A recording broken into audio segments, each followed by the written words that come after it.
you guys are having an awesome day today. This week I'm really excited because I'm actually going to be doing a how to make a Dreamcatcher video, and it's actually a DIY kit from Dreamcatcher Collective, which I partnered up with. This is their Bliss Dreamcatcher kit, and I'm actually a crafter for Dreamcatcher Collective, so I get to make some of their awesome beautiful products, which I'm really excited about. So everything featured in this video will be in the links down below. You guys give this video a big thumbs up and a subscribe, and let's get started. So first up, I'm just taking everything out of the Dreamcatcher kit so I can organise what I'm going to do. I'm going to find the thickest yarn and tie a knot around the hoop. Just after the knot, I'm just going to cut it short and then wrap the yarn in on itself all the way around the hoop so it forms a nice soft white look. This step is pretty simple. As you can see, all I'm doing is just wrapping the yarn all the way around just to cover all the metal bits. You can do it as thick or thin as you would like, just to create a full white hoop.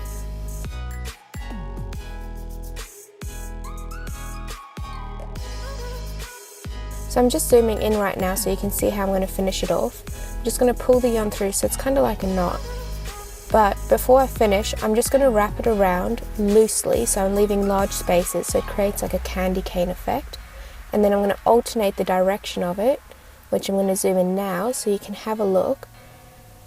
I'm just wrapping it, it's pretty much like a sugar cane. So I'm just creating like an interesting look so it's not so boring, and you do cover all the metal bits this way, which is a quite fun and pretty way to do it. So when you are happy with the overall coverage you have made, all we're going to do is finish wrapping it around, and then we're going to cut the rope short. So I'm just taking my pair of scissors and just chopping it short. So now we're just going to do a double knot. I like to do about 3 knots with the thick yarn just so it doesn't fray out. So I'm just doing one there and pulling it tight, and doing another one. You can do as many knots as you would like, it just depends what you would like. Sometimes I take a bit of glue and I just press it down on the end of the knot once I'm finished cutting it short right about now. Just covering with a bit of glue sometimes if you need to. But it leaves a pretty cool seamless look. Okay, now for step 2, we're going to add the crochet doily. So you're going to take the thinnest string, it's kind of like a crochet cotton rope you're kind of looking for, and just tying a double knot. I'm just going to zoom in and you can have a look. I'm just going to make sure it's secure because you don't want the whole web to start unraveling. It's pretty frustrating when that happens, so just make sure you've done it very securely. And just cutting it short, you can leave it like that, or you can add a bit of glue. Glue sometimes just secures it. Now I'm just taking a simple hairpin just so I can thread the yarn through a bit easier. I'm just going to leave spaces because we are going to pull the crochet doily tighter because it can stretch out quite a bit, and I really like the overall look of this crochet doily. It's really a unique, beautiful piece. So what I'm doing is I'm just threading through. It's kind of like a pineapple doily, they call it. I'm threading the rope through at all the points.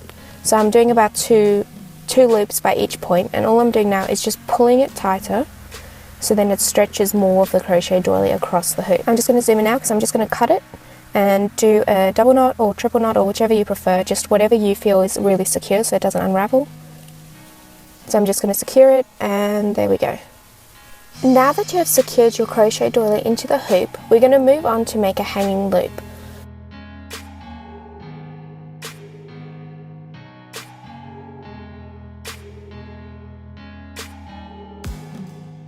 What you're going to do is make a loop and tie a knot at the top. Just cut it short so it looks tidy.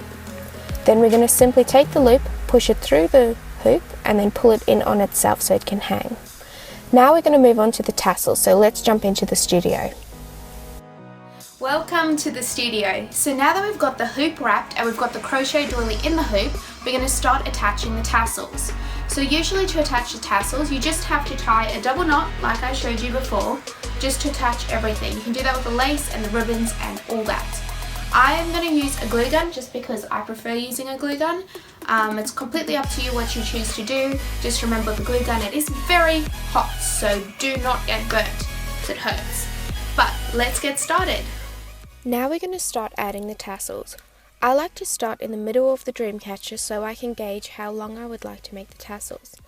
I'm simply just going to add the tassel in the middle and then chop it short and then start doing the others.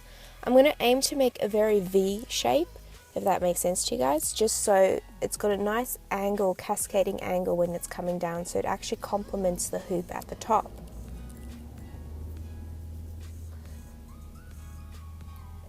So I'm going to try to keep it as evenly spaced as possible between the big pom-pom yarn. So I just added a bit of glue so I could space them a bit better, and then I'm going to start by adding the velvet yarn.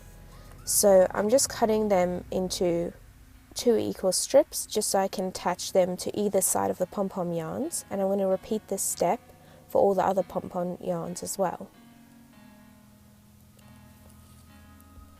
As you guys can see, this step is also super simple. You just need to make sure you are keeping measurement of everything. So now I'm going to go ahead and start adding the lace. I'm going to add them in the larger gap spaces in between, so then they really stand out as they are such delicate and beautiful pieces. I'm just going to cut them short and trim them as I go so I keep the overall shape constant. Now we are moving on to step 5 to add the feathers with zip tie glue. This part is completely optional for those vegans out there that don't want to use feathers. There are a bunch of vegan feathers that you can get a hold of, so just check the link in my description box down below. I'm just going to evenly space them so I can distribute the 7 feathers equally. And now you have a beautiful Dreamcatcher to add to your home. Thank you guys for watching. I really enjoyed making this video. Please don't forget to like, comment and subscribe to my channel. Everything featured is in the link down below, and I hope you guys have a beautiful week. Bye!